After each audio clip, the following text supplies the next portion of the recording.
kan kita ini sudah menuju ke swasembada, harga gabahnya bagus, petaninya senang gitu loh, ya kan. Sementara negara lain, ya kan, Filipina, Malaysia, Jepang itu sekarang lagi krisis beras. Sementara kita juga mengalami El Nino dan La Nina yang sama, tapi kita sekarang di posisi yang lebih aman, jauh lebih aman dibanding mereka. Itu kan satu hal yang positif yang secara komunikasi harus tersampaikan. Jangan sampai rakyat itu digiring oleh opini-opini yang narasi-narasi yang nggak benar gitu loh.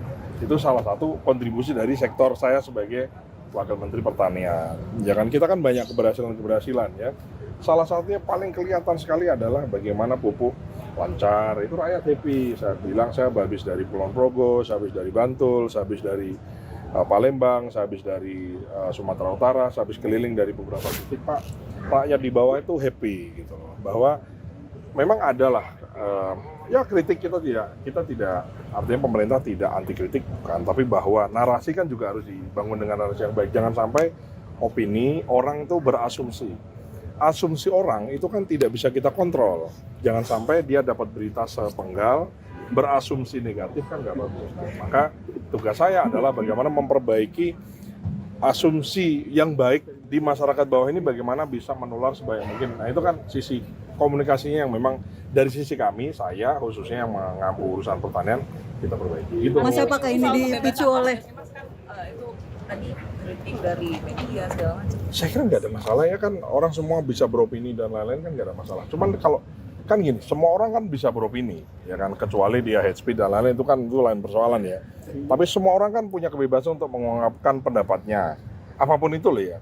Maka pemerintah juga punya hak jawab, punya hak untuk bersuara, menyuarakan yang realita yang kita kerjakan. Ya dong, kita prestasi, kita nggak impor beras, oke dong, gitu loh, ya kan. Kemudian harga gabahnya tinggi, petaninya panennya bagus karena pupuknya cukup, plus harga pembeliannya lebih tinggi, kan mereka semua happy, kan saya harus sampaikan bahwa itu betul dan nyata. Kalau ada 1-2 di sosial media petani yang belum dapat dibeli dengan harga yang sesuai, laporkan, kita insya Allah Bulog akan hadir, kita akan jemput gabah-gabah di pematang sawah, di jalan-jalan, kita jemput di situ, di sawah, bukan di tengah sawahnya ya, harus dibawa ke pinggir sawah, ya transportnya ditanggung oleh Bulog. Gitu. Mas, evaluasi itu apakah karena juga banyak pernyataan pejabat publik yang blunder dalam beberapa waktu terakhir ini, Mas? Enggak.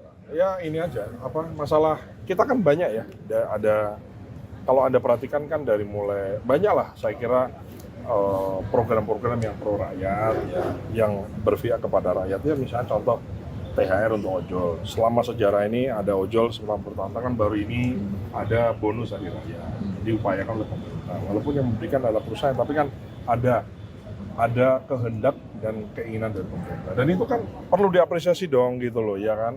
Kemudian lagi-lagi kalau di bidang kami pupuk lancar, kemudian irigasi baik, benihnya oke, ya kan, kemudian panennya juga bagus.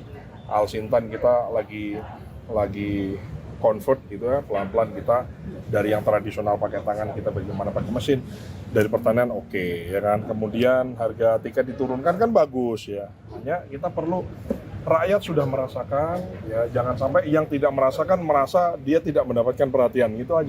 Terus arahan untuk perbaikan? Kurang maksimal minta dimaksimalkan, tapi ada nggak apa dibahas nggak komunikasi yang kontraproduktif dengan program-program pemerintah, misalnya statement yang bikin blunder yang akhirnya pemerintah diserang kayak gitu, ada dibahas? Ya enggak sih, kita perbaiki aja. Jadi kalau saya sih dari sisi porsi saya, Anda bisa lihat dari sosmed saya kan, kita tone-nya positif karena memang kita ada yang baik, kita sampaikan baiknya kan. Kalau yang nggak baik kita perbaiki kan gitu.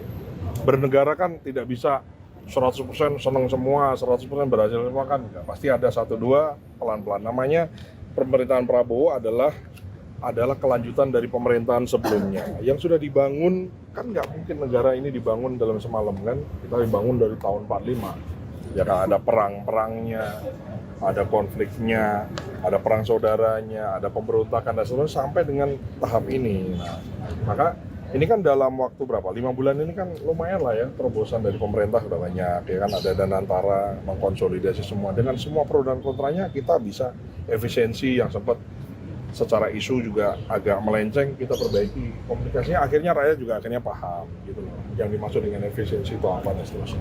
Karena kan kadang-kadang orang itu kan takut dengan, jangan-jangan jangan ini kan harus dihadapi, ya harus dihadapi. Makanya saya menghadapi Anda semua kan saya hadapi, ya kan.